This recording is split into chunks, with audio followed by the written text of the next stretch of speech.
مجھے اپنی آنکھوں پہ یقین نہیں آ رہا تھا کہ میں اپنے سابقہ شوہر کو کبھی اس حالت میں دوبارہ دیکھوں گی۔ وہ ایک بڑے کوڑا دان کے پاس جھکا ہوا تھا، پرانی تھیلیوں میں سے قابل استعمال چیزیں الگ کر رہا تھا، خالی بوتلیں، ایلومینیم کے کین، سب ایک بوسیدہ بوری میں ڈال رہا تھا۔ میرا دل جیسے رک گیا۔ 50 سالہ سائیکا لندن کے ایک بینک سے باہر نکل رہی تھی، اپنی فائل بازو کے نیچے دبائے ہوئے، جب اس کی نظر سڑک کے کونے پر پڑی۔ اس نے کبھی سوچا بھی نہیں تھا کہ وہ اپنے شوہر کو اس حالت میں دوبارہ دیکھے گی، کندھے جھکے ہوئے، قدم گھسیٹتے ہوئے، جیسے زندگی نے اس کی کمر پر برسوں کا بوجھ لاد رکھا ہو۔ میں نے اسے اس کے چلنے کے انداز سے پہچان لیا۔ او میرے خدا، یہ میں کیا منظر دیکھ رہی ہوں! بسم اللہ الرحمن الرحیم۔ السلام علیکم ایوری ون۔ آج آپ لوگوں کے ساتھ جو میں ٹاپک ڈسکس کرنے جا رہی ہوں نا، یہ یہاں پہ رہنے والی مائنر کمیونٹیز کے ساتھ اکثر دیکھنے کو ملتا ہے۔ آج کی یہ جو کہانی ہے، یہ صرف سائیکا اور عمران کی کہانی نہیں ہے، بلکہ یہ ہماری کمیونٹی کی ایک خاموش کہانی ہے۔ ایک دن مسجد کے باہر ایک بوڑھی عورت میرے پاس آئی، آنکھوں میں آنسو تھے۔ اس نے یہ بتایا کہ میرا بیٹا بھی اچانک غائب ہوا تھا۔ ہم نے کبھی سوال نہیں کیے، آج تم کر رہی ہو۔ اور اسی طرح سے ایک نوجوان لڑکی نے میسج کیا کہ آنٹی آپ بول رہی ہیں تو ہمیں بھی حوصلہ مل رہا ہے۔ تب سمجھ آیا کہ یہ کہانی یہاں پہ موجود ہماری کمیونٹی کی ایک خاموش کہانی ہے۔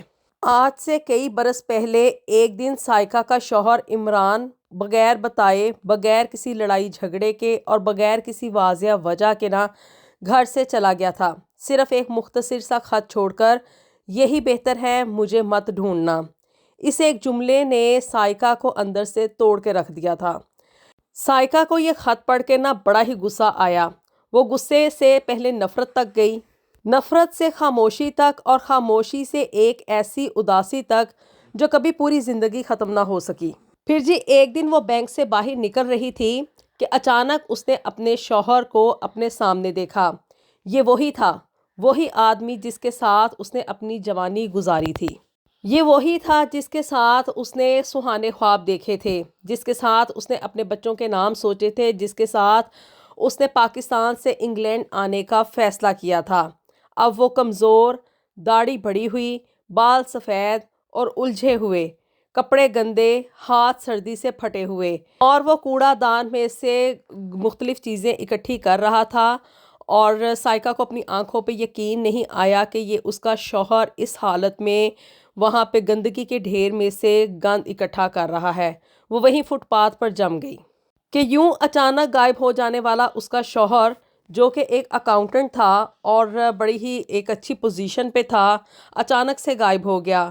اس کو یہ لگتا تھا کہ شاید وہ کسی اور لڑکی کے پیچھے چلا گیا ہے یا اس نے کوئی اور شادی کر لی ہے، لیکن آج اپنے شوہر کو یوں پھٹے پرانے کپڑوں میں اور گندگی کی ڈھیر میں سے کوڑا اکٹھا کرتے ہوئے دیکھ کے نا سائیکا بڑی پریشان ہوئی کہ آخر یہ ماجرا کیا ہے۔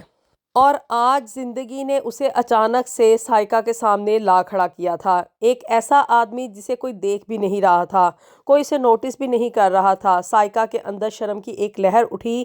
ایک لمحے کو اس نے سوچا کہ سڑک پار کر لے، نظریں چرا لے، ماضی کی اس بدحالی سے نہ ملے، لیکن خود بخود اس کے قدم آگے بڑھے، اور اس کی ایڑیوں کی آواز سن کر اس آدمی نے سر اٹھایا۔ سائیکا اور عمران کی نظریں ملیں۔ ایک لمحے کی بھی تاخیر کیے بغیر عمران سائیکا کو پہچان گیا۔ پھر اس کے چہرے پر یادوں کا جھٹکا آیا، اس کے ہاتھ کانپنے لگے، وہ پیچھے ہٹنے لگا، جیسے کہ سائیکا کوئی سایہ ہو، کوئی قرض وصول کرنے والی ہو۔ کیا یہ تم ہو؟ سائیکا نے پوچھا۔ میری آواز میری اپنی نہیں لگ رہی تھی۔ جیسے ہی سائیکا نے عمران سے پوچھا کہ کیا یہ تم ہو، عمران نے نظریں جھکا لیں۔ تمہیں مجھے اس حالت میں نہیں دیکھنا چاہیے تھا، عمران نے آہستہ سے کہا۔ چلی جاؤ، بھول جاؤ۔ لیکن سائیکا وہاں سے نہیں ہلی اور اس کے سامنے کھڑی رہی، اس کے پھٹے جوتے، سردی سے زخمی انگلیاں، بھوکی آنکھیں دیکھتی رہی اور سوچتی رہی کہ کیا یہ وہی شخص تھا جو کبھی ایک معزز اکاؤنٹنٹ ہوا کرتا تھا، جس نے لندن میں برسوں محنت کی تھی، جو کہ اپنی فیملی کا ایک مضبوط سہارا تھا۔ سائیکا نے کانپتی ہوئی آواز میں پوچھا کہ یہ سب کیوں؟ آخر کیوں عمران؟ وہ ادھر ادھر دیکھنے لگا جیسے کوئی اس کو سن نہ لے۔ پھر آہستہ سے عمران بولا، تمہیں بچانے کے لیے۔ سائقہ کی سانسیں رک گئیں۔ سائقہ نے حیرت انگیز انداز میں پوچھا کہ مجھے بچانے کے لیے؟ کس سے؟ وہ عمران کھڑا نہ رہ سکا، اس کا جسم جواب دے گیا اور وہ نیچے زمین پر گر گیا، بے ہوش ہو گیا۔ سائقہ چیخنے چلانے لگی، ایمبولنس آئی، لوگ جمع ہوئے۔ ہسپتال میں ڈاکٹروں نے بتایا کہ شدید کمزوری، خون کی کمی اور برسوں کی بھوک کے اثار کی وجہ سے یہ اچانک سے بے ہوش ہو گیا ہے۔ سائقہ اس کے پاس بستر پہ کھڑی ہوئی تھی اور عمران ہاسپٹل میں ایڈمٹ ہو چکا تھا۔ جب عمران کو ہوش آیا تو اس نے سب سے پہلا جملہ یہی کہا کہ سائقہ یہاں سے چلی جاؤ، یہ تمہاری جنگ نہیں ہے۔ سائقہ نے عمران کا ہاتھ تھام لیا، یہ میری زندگی ہے اور میں سچ جانے بغیر یہاں سے نہیں جاؤں گی۔ کافی دیر تک خاموشی رہی۔ آخر کار کافی دیر کے بعد نہ عمران نے اس کو وہ سچ بتایا جس کی وجہ سے سائقہ کی زندگی بدل گئی، کہ آخر کیوں وہ سائقہ کو اچانک سے چھوڑ کر ایک خط وہاں پہ مختصر سا خط لکھ کے اپنی بیوی کو اس نے وہاں پہ چھوڑا اور برسوں کبھی پلٹ کے نہیں دیکھا۔ عمران نے بتایا کہ میں بینکرپٹ اس لیے نہیں ہوا تھا کہ میں ناکام تھا، میں یعنی کہ عمران بینکرپٹ اس لیے ہوا تھا کیونکہ اس نے حکم نہیں مانا تھا۔ وہ ایک مالی اسکینڈل میں بہت ہی بری طرح سے پھنسا دیا گیا تھا۔ جہاں پہ وہ کام کر رہا تھا وہاں پہ اس کے خلاف یہ اسکینڈل بن گیا تھا کہ وہ وہاں پہ کرپشن کر رہا ہے، جعلی کمپنیاں اس نے بنائی تھیں، منی لانڈرنگ کی تھی، ٹیکس میں بھی فراڈ کیا تھا۔ جب اس نے سچ بولنے کی کوشش کی، یعنی کہ عمران نے میڈیا کے سامنے یہ سب کچھ لانے کی کوشش کی کہ اس نے ایسا کچھ نہیں کیا ہے، تو جی سائقہ کے فوٹوگراف اس کے سامنے رکھ دیے گئے۔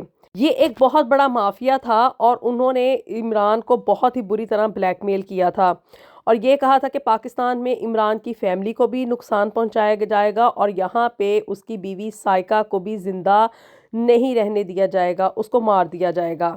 اس دن پھر عمران نے یہ فیصلہ کیا کہ وہ اپنا نام، اپنی عزت اور اپنی زندگی، اپنی خاندان اور اپنی بیوی سائقہ کے اوپر سب کچھ قربان کر دے گا۔ سائقہ کی زندگی بچانے کے لیے اس نے سائقہ کو اپنے آپ سے نفرت کرنے دی، اس کو وہاں پہ یوکے کے گھر میں اکیلا چھوڑ کے وہ وہاں سے چلا گیا اور تاکہ سائقہ جو ہے نا وہ زندہ رہے۔ اور آج برسوں بعد لندن کی ایک گلی میں کوڑے کے ڈبے کے پاس سائقہ کو اس ساری سچائی کا پتہ چلا اور جی تب اس لمحے سائقہ نے یہ فیصلہ کیا کہ اب وہ خاموش نہیں رہے گی۔ یہ کہانی صرف عمران کی کہانی نہیں ہے بلکہ یہ ایک ایسے برطانوی پاکستانی فیملی کی کہانی ہے جہاں پہ عزت، خاموشی اور قربانی جو ہے نا وہ اپنی خاندان کو بچانے کے لیے دی جاتی ہے۔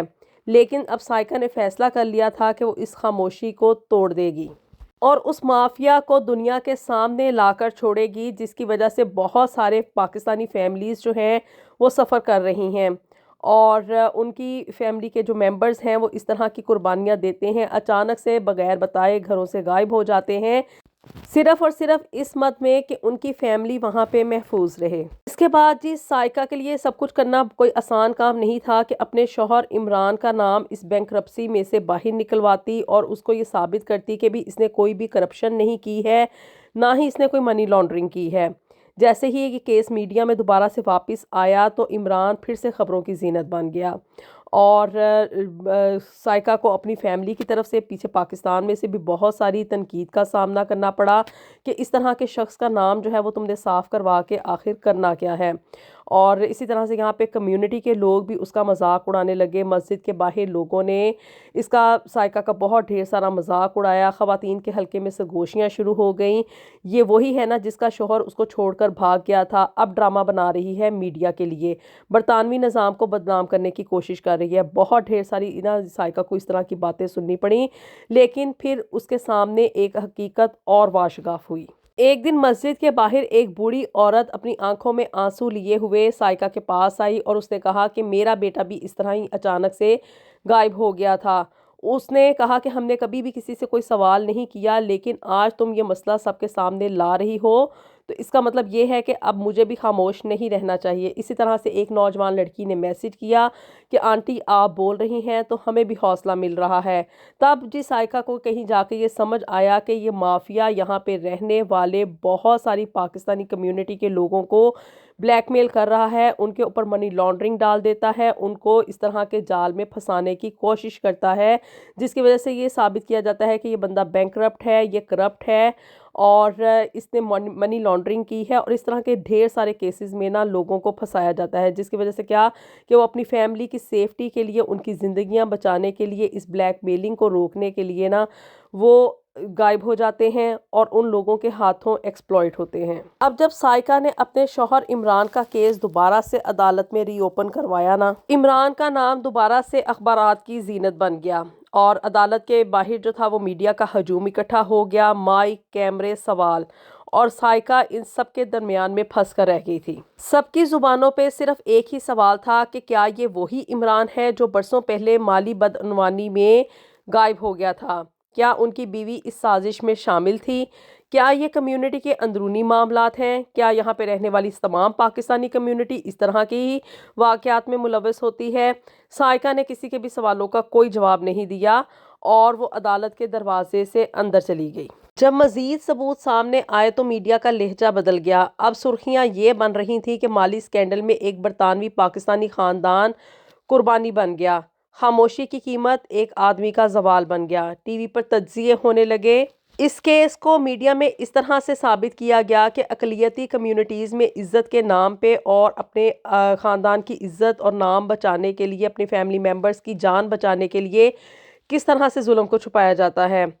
اور سائقہ نے خیر انٹرویو دینے سے انکار کر دیا۔ اس نے صرف ایک ہی تحریری بیان دیا کہ یہ کہانی شہرت کے لیے نہیں ہے، یہ سچ کے لیے ہے، اور سچ کبھی شور کا محتاج نہیں ہوتا۔ جس دن عدالت نے اپنا فیصلہ سنانا تھا نا، اس دن عدالت میں مکمل خاموشی تھی۔ جج نے فائل بند کی اور کہا کہ یہ عدالت تسلیم کرتی ہے کہ عمران کو بلیک میل کیا گیا اور اس کو قربانی کا نشانہ بنایا گیا۔ عمران نے صرف اور صرف اپنی بیوی کی جان بچانے کے لیے اور اپنے خاندان کی عزت قائم رکھنے کے لیے خاموشی اختیار کر لی، گمنام ہو گیا، اور اس کا عمران کا نام تو خیر بحال کر دیا گیا، اس کو بینکرپسی سے بھی رہا کر دیا گیا، اور اس بات کو تسلیم کر لیا گیا کہ یہ اس مافیا نے عمران کو ناجائز طور پر استعمال کیا اور اس کی خاموشی کا ناجائز فائدہ اٹھایا، اور یہ ریاست اس ناانصافی پر معذرت کرتی ہے۔ بہرحال عدالت کے اس فیصلے کے بعد بھی سائقہ کی زندگی آسان نہیں ہوئی۔ میڈیا کی دلچسپی تو ختم ہو گئی تھی اور کمیونٹی کی زبان بھی آہستہ آہستہ خاموش ہو گئی تھی۔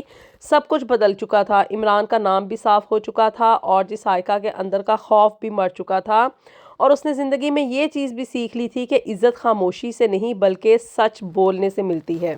عدالت کے فیصلے کے بعد سب نے یہ سمجھا کہ کہانی یہاں پہ ختم ہو گئی ہے، لیکن کچھ کہانیاں صرف اور صرف عدالتوں کے فیصلوں پہ ختم نہیں ہوتی بلکہ سانسوں کی ڈوری ٹوٹنے پہ ہی ختم ہوتی ہیں۔ عمران کا جسم عدالت کے اس فیصلے کے بعد اور بھی زیادہ تھک چکا تھا، جیسے اس نے برسوں سے روکے ہوئے بوجھ کو اچانک سے زمین پر رکھ دیا ہو اور اب جسم کو مزید کھڑے رہنے کی ضرورت نہ رہی ہو۔ ہسپتال کے کمرے میں خاموشی تھی، مشینوں کی ہلکی ہلکی آوازیں آ رہی تھیں اور اس کی سانسیں جو ہر لمحہ بھاری ہوتی جا رہی تھیں۔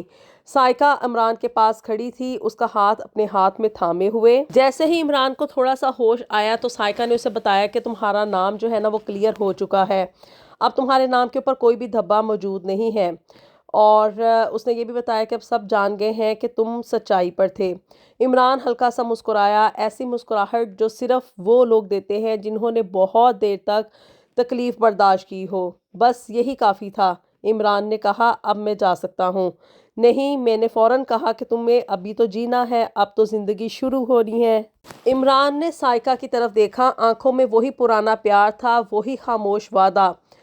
عمران نے کہا کہ میری زندگی تو اس دن ہی ختم ہو گئی تھی جب میں نے تمہاری جان بچانے کے لیے سب کچھ چھوڑ دیا تھا، اور مزید اس نے کہا کہ یہ آج جو میرا نام کلیئر ہوا ہے اور جو عزت ملی ہے نا، یہ سب تمہارے لیے ہے تاکہ تم اب دنیا میں زندگی میں سر اٹھا کے جی سکو۔ سائقہ نے عمران کا ہاتھ اور بھی زیادہ مضبوطی سے تھام لیا اور مزید اس نے یہ کہا کہ میں نے تم سے برسوں نفرت کی ہے اور تمہیں ایک ظالم شخص ہی سمجھا اور تمہیں ایک کمزور شخص سمجھا، اور سائقہ کی آنکھوں میں سے آنسو نکل آئے، اور عمران نے آگے سے اس کو تسلی دینے کے لیے یہ کہا کہ یہ وہی نفرت تھی جو میری سب سے بڑی ڈھال تھی، جب تک تم مجھ سے نفرت کرتی رہیں تم محفوظ تھیں۔ اور عمران خیر تھک چکا تھا، اس نے اپنی آنکھیں بند کیں اور آہستہ سے کہا، اب میں تمہیں چھوڑ کر جا رہا ہوں، بغیر کسی قرض کے، بغیر کسی جھوٹ کے۔ مشین کی آواز بدل گئی۔ بہرحال ڈاکٹرز آئے اور انہوں نے عمران کی ڈیتھ کو ڈکلیئر کر دیا، جسے کہ سائقہ پہلے سے جانتی تھی۔ عمران خاموشی سے اس دنیا سے چلا گیا۔ کوئی ڈرامہ نہیں، کوئی شور نہیں، بس ایک آدمی جس نے اپنی پوری زندگی ایک عورت کی سانسوں کے بدلے دے دی تھی۔ عمران کی موت کوئی ایک خبر نہیں بنی، بلکہ جو عمران کے خلاف سکینڈل کھڑا ہوا تھا نا، اس کی سرخیاں بہت بڑی تھیں۔ قربانی خاموش رہی، جنازہ اس کا سادگی کے ساتھ ہوا، چند لوگ اکٹھے ہوئے اور چند آنسو تھے اس کے جنازے پر۔ کوئی معافی نہیں مانگی گئی، کوئی اعتراف نہیں کیا گیا۔ سائقہ بھی آگے سے خاموش رہی، کیونکہ کچھ سچ ایسے ہوتے ہیں جو کہ صرف برداشت کیے جاتے ہیں، سمجھائے نہیں جاتے۔ عمران کی وفات کے بعد سائقہ نے لندن چھوڑ دیا اور وہ پاکستان میں اپنے اسی چھوٹے سے ایک گھر میں جا کے سادگی کے ساتھ اپنی زندگی گزارنے لگی۔ چند ایک کپڑے تھے اس کے پاس اور چند ایک ساز و سامان تھا۔ گھر کا فرنیچر بھی اس نے معمولی سا ہی رکھا تھا اور اس فرنیچر کے ساتھ اس نے صرف اپنے کمرے میں ایک تصویر لگائی تھی، اپنی اور عمران کی شادی کی تصویر۔ اور یہ تصویر سائقہ نے اپنے کمرے میں اس لیے نہیں لگائی تھی کہ وہ اس کا شوہر تھا، بلکہ اس نے اس لیے اس تصویر کو اپنے سامنے رکھا تھا کہ یہ وہ آدمی تھا جس نے سائقہ کو زندہ رکھنے کے لیے خود کو زندہ دفن کر دیا تھا۔ سائقہ اب کوئی تقریباً 67 سال کی ہو چکی ہے۔ وہ روز صبح سویرے جلدی فجر کے ٹائم پہ اٹھ جاتی ہے، فجر کی نماز کے بعد چائے بناتی ہے، کھڑکی کے پاس بیٹھ جاتی ہے، بچوں کی آوازیں سنتی ہے، بچوں کو اسکول آتے جاتے دیکھتی ہے، پرندے شور کرتے ہیں، اور پہلی مرتبہ سائقہ کو اپنی زندگی میں یہ محسوس ہوتا ہے کہ اسے اب کسی بھی چیز کا کوئی ڈر نہیں ہے، نہ دروازے پہ کسی دستک کا، نہ کسی فون کال کا، اور نہ ہی اسے اپنی ماضی کی کسی یاد سے کوئی بھی ڈر لگتا ہے۔ وہ یہ جانتی ہے کہ وہ اندر سے کیوں ٹوٹی ہوئی تھی، اور وہ یہ بھی جانتی ہے کہ اب وہ کیوں اکٹھی ہو چکی ہے۔ کچھ لوگ محبت میں پھول دیتے ہیں اور کچھ لوگ محبت میں زندگیاں قربان کر دیتے ہیں۔ عمران نے سائقہ کو اس کی زندگی لوٹا دی تھی، بدلے میں اپنی زندگی وہ لے گیا۔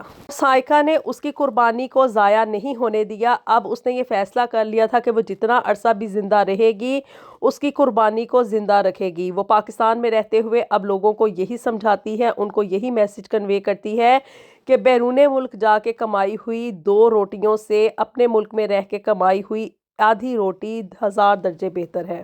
اور یہ کہ انسان اپنی مٹی پہ جتنی مضبوطی کے ساتھ کھڑا ہو سکتا ہے نا، کسی دوسرے کے مہیا کیے گئے سنگ مرمر کے فرش کے اوپر اس کے پاؤں کبھی بھی نہیں جمتے ہیں۔